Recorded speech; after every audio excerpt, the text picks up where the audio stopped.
the Bible. With us, we're the Answer Guys. I'm Bob. And I'm Herb. I've got a brand new question for us today. Fantastic. Are you ready? Yes, I am ready. Well, that's all we have today. Join us next time. What are you doing? We haven't heard the question yet. But you said, are you ready? I just figured that was the question. I have to admit, it seemed like an easy one compared to what we usually get around here. Today's question comes from Jenny, who lives in Ottawa, Ontario. That's in Canada. I try not to do the wrong things, but I make a lot of mistakes.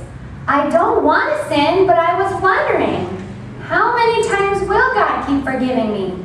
That's an excellent question. And I've got an excellent answer. It's straight from the Bible. I can hardly wait. In Matthew chapter 18, one of the disciples asked Jesus how many times he should forgive someone who sins against him.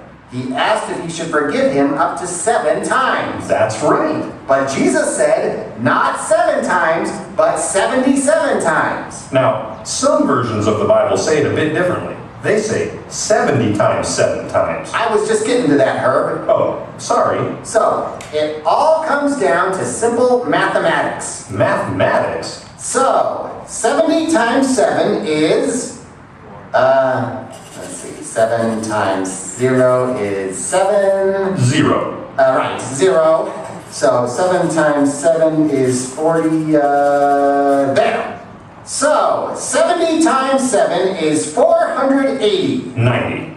490. So, since that's how many times Jesus tells us to forgive others, that's how many times God will forgive us. I prefer that one over the 77 version because it gives a lot more flexibility. Well, Bob, that's a good passage to look at for this question, but I think you need a little help. Math is not my strongest subject. I can tell.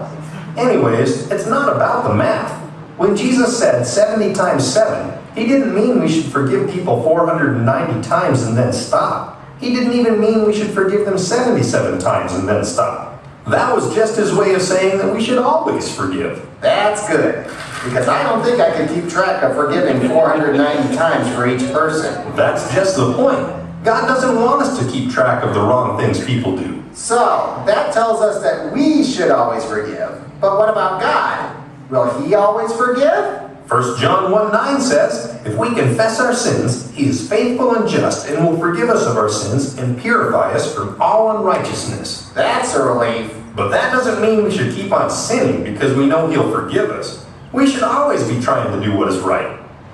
Well, that should just about do it for this time. See you next time with more answers to your questions with The Answer Guys.